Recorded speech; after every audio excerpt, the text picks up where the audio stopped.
Over the past 150 days, I've tracked every single hour of my life during my A-levels from my exam timetable. My biggest goal for this period is to get 4 A stars in the 4 subjects that I sat. And for most people, myself included, that requires quite a lot of discipline to stay consistent for that period of time. That's a dream for most people, but I didn't really think about it when I was doing it. So what made this quite easy for me? But before we begin, this year on A-level results day, I'm releasing a 90-minute masterclass about how to create the perfect exam revision protocol.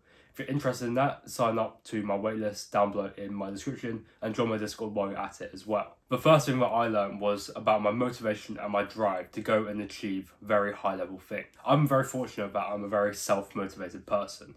I can set a goal and constantly motivate myself to go and achieve that goal. However, I wasn't always like this, and I found a way over the past couple of years to become more and more self-motivated so I can achieve the things that I really want. If you're keen-eyed, you can probably see the first one in this camera frame as it is. The first one being, my goals are literally on my wall, on all 4 walls in my room, so that I can see them every single day. I'm not sure how much you can see of that, but on the top half, the very first one was 4 A stars in my A-levels by the 19th of June, so by the time of my last exam. This is super powerful because if you're constantly exposed to the things that you want to achieve, whether that's like this, having your goals on your wall, or being around people who also have the same goals quite a lot of the time, you are then more likely to go and do things to go and achieve that goal because it's constantly on your mind. How do you then stay motivated as you're doing those things that you need to do to go and achieve those goals? There's 2 other ways that I've learned as well. The thing that I've learned from a very famous entrepreneur called Alex Hormozy is that you need to lower your boundary to success. What this means is that if you've got a massive goal like getting 4 A stars in your A-levels and you are thinking to yourself, if this one piece of work doesn't get me to that goal, it's a failure, that is a very high bar for it to be successful. But the moment when you lower that bar, so that let's say when you complete this work, if you get above 60%, that will take me on my way to getting towards my goals. That is quite a low barrier for success. You're validating all of your efforts so that you don't get demotivated very quickly. It took me 2 whole years to find a process that actually worked for self-motivation and drive. And I know not all advice works for everyone, but having your goals on your wall and appreciating all of your efforts is fairly universal in that it will help you to achieve your goals and your results by being more self-motivated. Moving on to lesson 2 now, and this really zooms out from the motivation and drive I taught in lesson 1. Lesson 2 is all about routine reducing the numbers of decisions that you make per day. What a routine is a set of rules for yourself that you want to follow most days of the year. The bottom line is, if you respect what you really want to achieve and you make it a priority in your own life, following a routine is easy because your routine should be grounded or worked around the things that you want to achieve. So how did I manage to set up my daily life so that it was quite focused on getting my exam results? Because it was my main priority, the first thing I thought about when it came to routine was, what time am I going to study? From previous experience, I know that I am most productive at around 6 a.m. in the morning and I'm most productive at about 3 p.m. in the afternoon. So I thought to myself, if I study at those times every single day for the next 150 days, on the days that I don't have school, of course, if I manage to do that, then that will probably give me the best chance of getting the results that I want. So after setting my studying time, I then thought to myself, what time am I going to wake up? When am I going to bed? When am I going to exercise? Then when I'm going to eat? And for days where I don't have school, that was consistent. I did that routine every single day on every day I didn't have school. Moving on to lesson 3, and this adds on to lesson 2. Lesson 3 is all about capitalizing on your free time.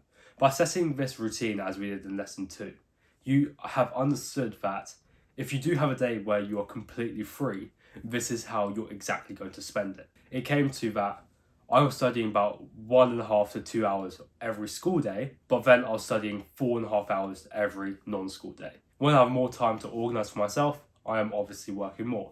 With school, it being from about 7 a.m. for me to about 5 p.m, I have that block in the afternoon where I can actually go and study. I still manage to do something. An hour and a half to 2 hours isn't nothing, but on the weekends when I have more time, I obviously go and do more. Same thing with my exercise. When I had school, I was exercising 3 times per week.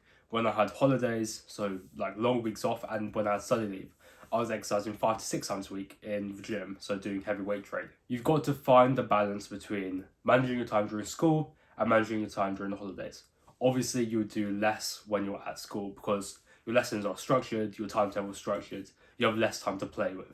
When you have more time to play with in your holidays, that's when you can see big results because you can simply just do more high quality work. And the final thing, lesson 4, is that you need to pick your processes to go and revise and exercise before you actually plan them into your life. The planning that I've given already in this video is quite vague. You simply just pick times when you're going to go and do things before you actually say how long you're going to be working for or what you're going to do in your revision. That can't happen until you've got a process for your revision and for your exercise as well. So what a process is a set of steps that you need to follow every single time so that you can get the best results possible in your fitness or your exams. So my exam process looks like this. When I'm revising a subject, I'll go through the specification, then I'll go through the content, then I'll go through making revision notes, then revising from them, then practicing questions. That is the process that I use for every single exam subject that I have. Same thing for my exercise. My process is push-pull legs. So if I have to work out 6 times a week, I'll repeat that process twice. Push on one day, pull another day, legs on the next day, then repeat that again for the following 3 days, resting on the Sunday, for example. Why this is important is because you need to know how long things will take. If you say to yourself that you're going to study at 6 a.m. just as I have done, but then you're going to exercise at 8 a.m., but your studying process for revision takes 3 or 4 hours, how does that make sense? Are you going to just stop revising halfway through?